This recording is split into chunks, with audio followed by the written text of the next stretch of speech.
Hi, everybody. And let's see, it's episode 12, Guest Safety Officer Lobby Group. And it's season 2.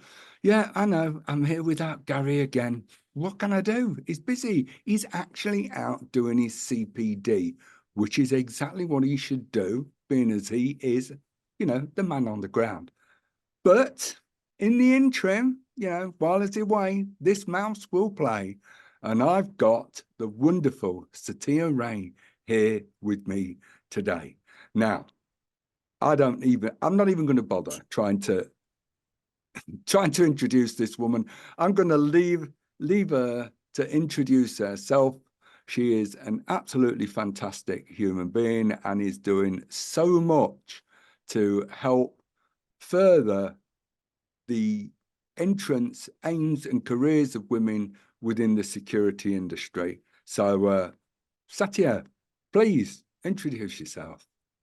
Ian, you are too kind. So I would start by saying that I'm Satia Rai and I am your dancing partner. We are as per our event in Manchester. But look, we'll digress. But look, thank you for having me, Ian. It's always a pleasure to catch up with you on any platform.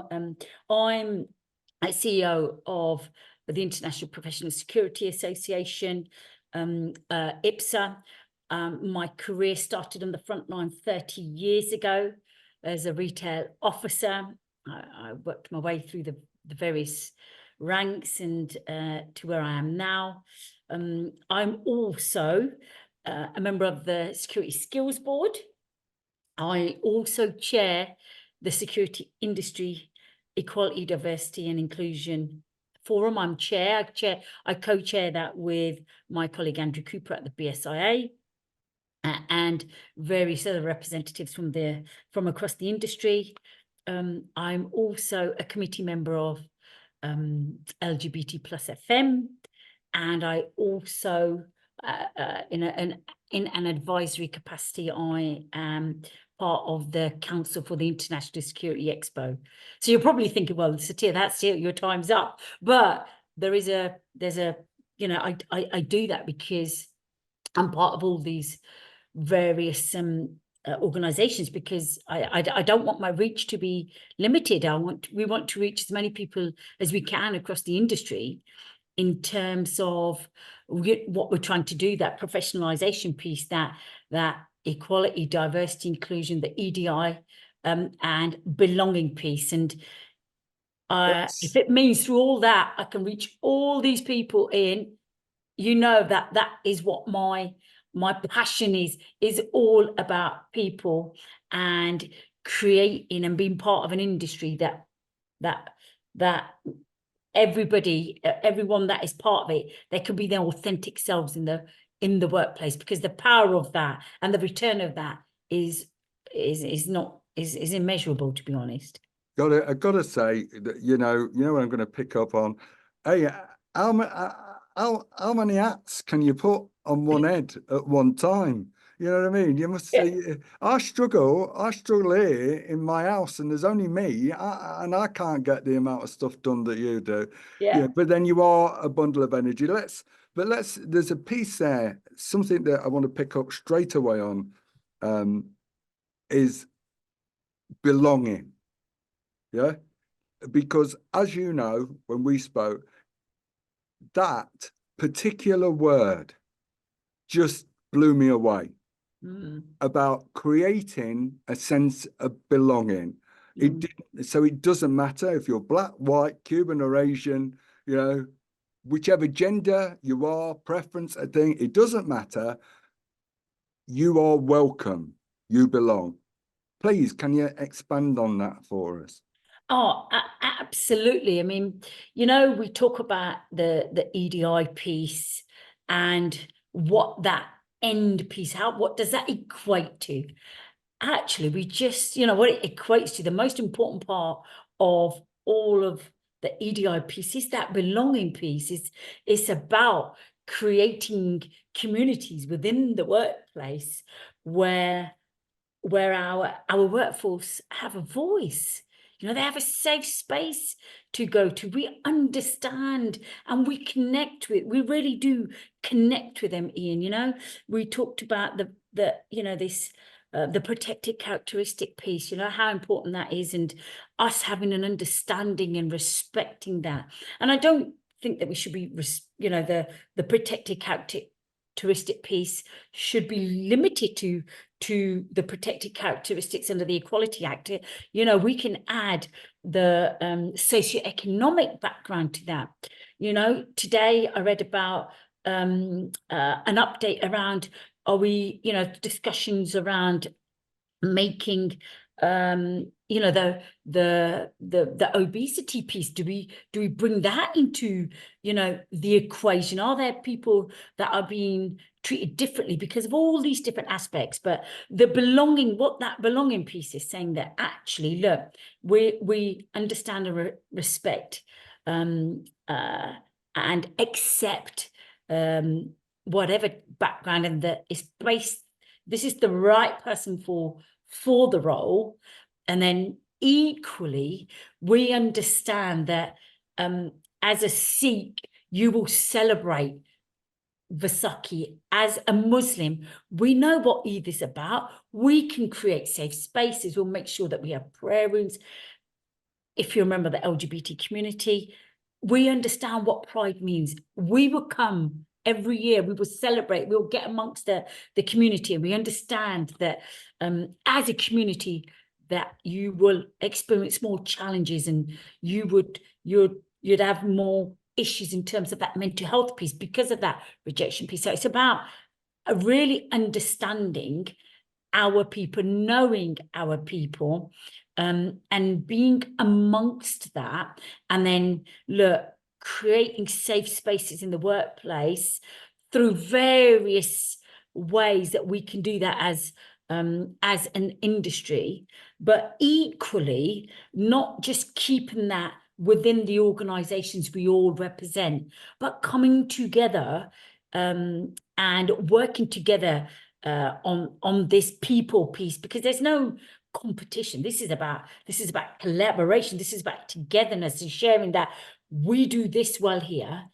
What, you know, let's share that amongst the rest of the industry. And in all my years, in my 30-year history, we are as an industry working together better now than we have ever done. And I've seen that progress from in the last 4 years, whether that's the key stakeholder forum that's set up by the SIA. I was part of that meeting with Heather Bailey and Michelle Russell and the rest of the key stakeholders last week, and that was fantastic. You know, the work that's coming out of that, the skills boards about collaboration and bringing the rest of the industry together in terms of that professionalization piece.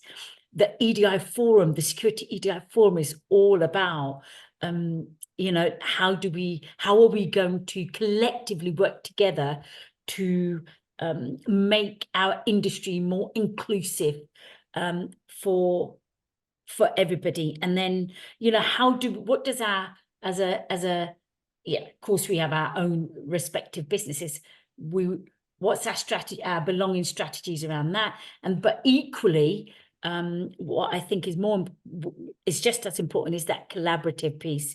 And, you know, International Women's Day, you know, I led the first ever event last year, Ian, because I thought, you know, what do we do? Where do we go? I've got to think. So it's Satia, I just got to think, because I really want to focus on International Women's Day, as you know. So I do, but I just want to sort of clarify a couple of pieces within what you've said, because I mean, gosh, you know, it's absolutely fantastic. What are the things that I sort of picked up on, you know, in our conversations is, yes, we need to create a voice for other groups, other voices, disadvantaged voices, you know, voices that aren't heard, to have that ability to say something. And sometimes, as you know, it's having that voice that matters more than anything, sometimes more than an actual result. We'd like a result, but sometimes it'd be great. It's just great to be able to have a voice. But I want to just bring it in. So these communities, I think what you're trying to say, and if I'm wrong, I want you to say, is that each of these communities can coexist within an organization and but work together to link together to create a result for the business and the business proposition, whatever that may be. Is that absolutely? I mean, I'll talk about employee network groups, and they are a great place to create communities within communities that gives voices to ethnic minorities, the next generation, the LGBT plus communities, and we could carry on women's networks, men's health groups, and so on. These are just some of the network groups that we support, and they're all about giving people, this is a safe space, come to our events, come and be part of it, tell us what's important. With some of the women's group, what's important to them, like menopause, that discussion around menopause, and that piece around violence against women and girls. That's a huge piece around that women's piece. The pride piece, the LGBT plus piece is about, we're in LGBT History Month. It's about having that understanding about what's important to that community. And then you've got Pride Month comes in June. But ultimately, all these things, and you've got Eid coming up. You've got so many various key dates coming up for our communities, our people. It's about having that understanding, having that platform, and saying these network groups they'll come in, they'll talk about their experiences, and they'll be honest, they'll talk about their challenges and say, actually, this isn't quite right. This is how I felt. And the Neuro-Diverse. I was reading today about the Neuro-Diverse, community. 1 in 5 people, they don't feel comfortable sharing that they're part of that community, and we're missing a trick. There's over 700,000 people from the Neuro-Diverse community that are not working in, and I'm like, we really do need to explore and exploit that. And you do that by creating these safe spaces within the workplace where you give them a voice in, and then, in terms of all the policies an organization or business has, they can be part of formalizing that. They will help you update that. They will help you that, look, there's a gap in our policies that we don't have, but equally it gives them a voice, it gives them a platform, and they will say, by the way, look, we've got this celebration, we don't have this in place, and etc. So a great example we can give is around a women's network group, talking about that piece around your maternity policies, your maternity package. What does that look like? Do we pay the basic statutory payment, or is there an opportunity to enhance that, Ian? So these are just employee network groups are a great way to engage, to give our people a voice, and it's proven that they will help our industry retain people in the business. I think that's absolutely, I think it's critical, especially for our industry in the security sector. You can say whatever you like, my experience is we have, it must be about 1 million people at least that work in the sector, and we are still crying out for more people to come and join us. Absolutely, Ian. Therefore, to be able to reach this vast audience has got to be good for business, hasn't it? As well, let's leave, even if you leave the all the other things aside, as a business person, if you're looking at this, like you said, 700,000 people, and then we know all the other groups.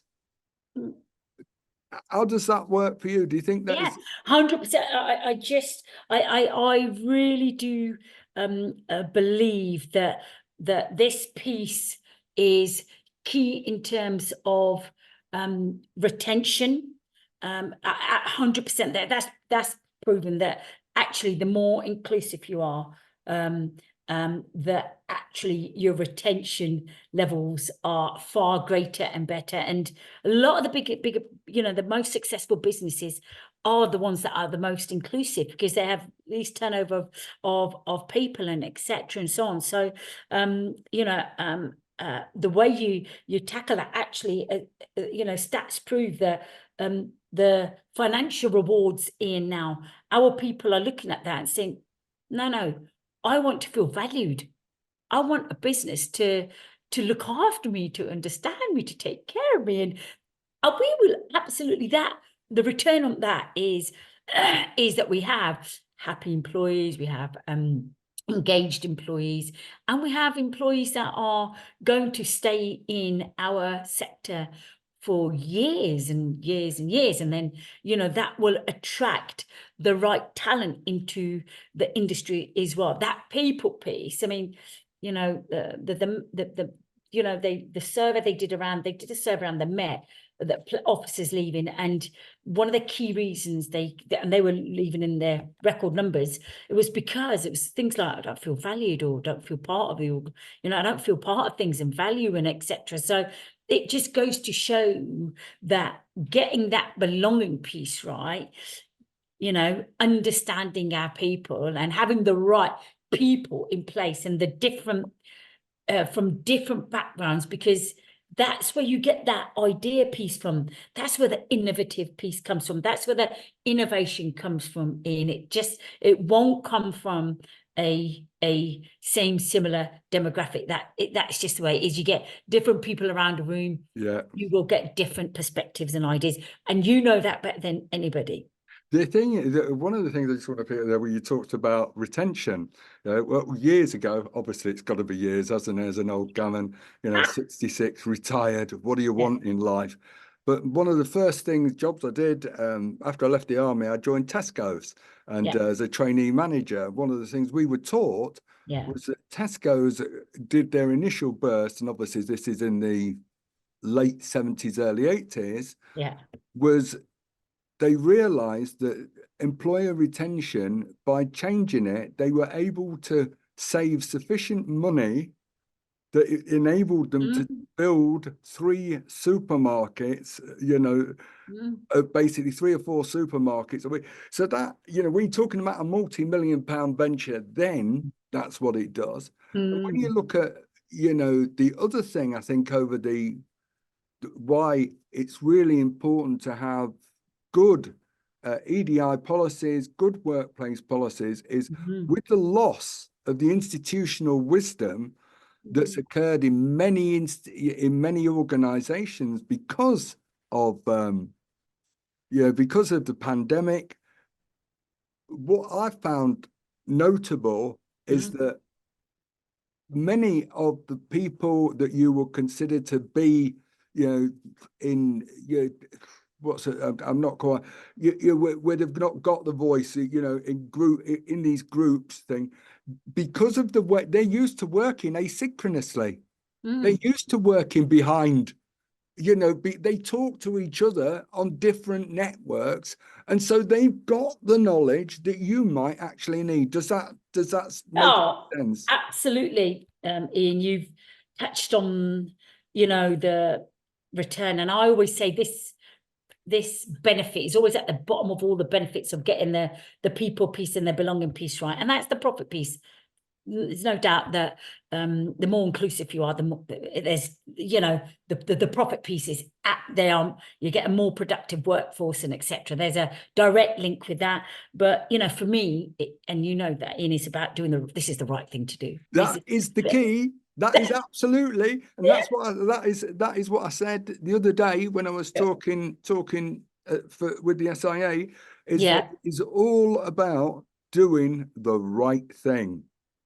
That's got to be it. Whatever you do. Yep. And we are not selective in terms of that community protection piece and Yeah. that people protection piece in, you know, our communities across and up and down the UK, they're different communities. And, you know, that EDI forum that I talked to you about and Yeah. said to you that, you know, one of our key logos, our key, you know, wording and inclusive language, you know how important that is. Yeah. I belong.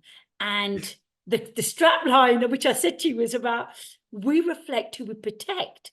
Yeah, it's brilliant. That is key. just brilliant. Yeah, you know, it's so important that, you know, in terms of us, you know, and what we do. Ian, I'm with you that, you know, we have more people in the private security industry than we have in the armed forces and police put together. And this message was brought up quite a lot in the summit. I was at a summit last week, the OSPA summit last week, that, you know, we play a key role in terms of keeping the public and their communities in the up and down the UK safe on a daily basis. And this is something that, you know, out of all the protected services that, you know, I am really passionate about, and that we should be celebrating, you know, on a daily basis. So I talked to you about this, and I talked about key dates and etc. But Ian, you will see that everything that we do around that people piece is about the culture that is embedded every single day. It's got to be about every single day, you know, that we don't just, we're not about we're not a talking shop. B, we're not a tick box. This is not all about tick boxes. This is all about people, and this is about having you know, real EDI belonging strategies within an organization where, you know, you turn up on your first day, or it's even before that, I'd look at, you know, that recruitment piece is all about, you know, you're talking from the job advert to the interviews, inclusive language. We're talking about all the work that we're doing in that space. And then even on their first day, they could see, wow, you know, this is great. I really do feel like, you know, this is special. They so focused on people. They're so invested in people. Yeah. And they value everybody. And you look around and you think, wow, we've got so many communities just sitting around our office, or and also you look at that client and customer piece in, you know, that is, you know, that is something that they're doing themselves in terms of their own corporate social responsibilities, or we as their service provider are there to support and guide and lead that aspect as well in. But the other thing on there, that what I like about what you're saying, because it sounds as though I'm all business, but as you know, I'm not. But I'm just bringing it. I do want, you know, because we do speak to an awful lot of corporate leaders on this show. But you know, but what this kind of policy brings is it brings sources of intelligence to you. You have all of these different communities working within your organization as a security organization. If you are listening to them, then you have the opportunity to pick up what's going on elsewhere out there, hearing the voices on the street. I always say that the things that you learn the most isn't from the witting testimony of people, it's from the unwitting testimony, the things that they don't say out loud, the things that they do. And that for me is so key about the drive, why it's important to drive forward with this, because it offers so many benefits, not only to the individual and the people piece, which is the right thing to do, but it also offers, you know, a business opportunity to take, you know, because there's some fantastic people out there. Now, Satia, we are approaching time, I'm pretty sure. So I want to spend the last sort of 5 to 10 minutes Tell me about International Women's Day. What are we going to be doing? Wow. Well, this is the second time that we, as an industry, will be celebrating this day. Yeah. And look, and I'm incredibly proud. When I did this for the first time last year, I was quite overwhelmed with the response that I got from Were you bricking it? all the partners. Well, you always have that feeling, thinking, right, what, I've never done this before. Yeah. What does it look like? Where do I go? I don't have an events manager to do this. It's me on top of the rest of the work that I'm doing. But I just thought, look, how do we, it's about how do we bring people together? How do we celebrate them? The wonderful women in our industry, because they play a key part. I mean, we talked, and I always talk about the fact that, look at the industry where it is in terms of the wonderful women leaders that we have. We are so fortunate that we've got so many women in key positions in the private security industry. But then you also said that, look, only 10-11% of our industry is made up of women. So let's do more events like this. So International Women's Day, we're holding our second event in central London on International Women's Day, Friday the 8th. It takes place from 2 o'clock till 6 o'clock. We've got speakers, not just from the regular, leading places. Yeah. I've got speakers from various different layers. So we'll have some frontline, some managers, some leaders. So because it's all about giving people a voice from our industry, irrelevant of what background or which business that they work with. And this year I thought, well, what else can I do different? What else can we do different? So I've brought a cultural element into it, and we will be listening to DJs, a famous DJ from and she's a female as well, so she will be playing music from around the world. Again, she is from a underrepresented group. She's Muslim background. She's also part of other various communities. So there is everything that we've done, every action that we've taken for this year's, it actually means something. So there's that element in terms of the music, the entertainment piece. We have entertainers from around the world again, because this is a celebration. Predominantly from India, Punjab, that will be coming to entertain us. I want the industry, because nearly for all these years, I've been going to all these events and so on, and enjoying a vast array of events. And I actually want the industry to see, that cultural piece, that there's this element in terms of entertainment too. So it will be doing more than just celebrating the wonderful women in our industry. We will be bringing a cultural aspect, a cultural learning aspect to it as well. So people within the industry will see what's important to our workforce in terms of what music they like, even the catering piece, the entertainment piece, and so on. So it will be opening the eyes to people across that industry to other aspects of what's important to our people. So a huge celebration, and it's free for everybody to attend. The sponsors that are absolutely incredible. You've seen all the marketing pieces that have gone out, and so I've been really fortunate in that everybody I turn to in terms of supporting the event,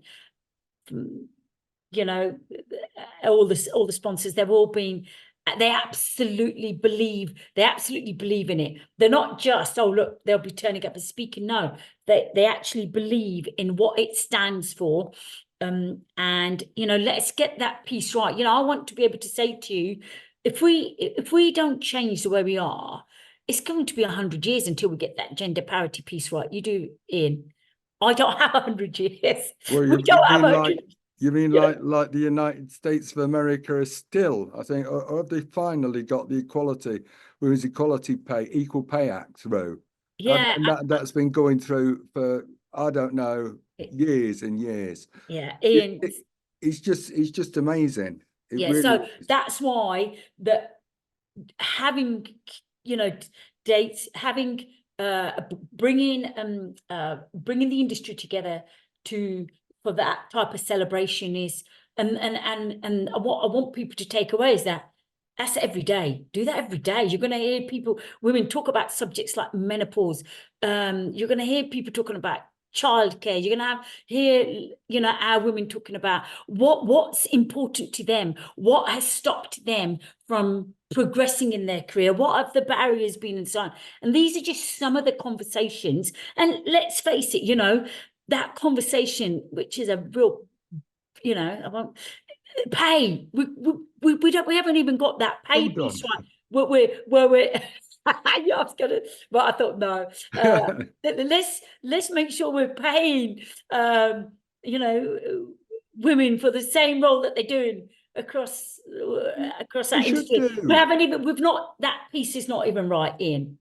But Yeah. that's, you know, and therein is I think an opportunity and a subject perhaps for another day, because I have been seeking to have uncomfortable conversations for some time. I have various thoughts on things, but I think with regards, because we are going to have to kill it, I think now in terms, because it's been getting on, I think, for 40 minutes. Yeah. But the key thing for me on this that I've picked up is that people are afraid of things they don't know. That's what they're afraid of most of the time. Once they know it, they're okay. But they just that uncomfortable. Oh, what's this all about? I don't want to be. And so what you're doing is so important, really is important.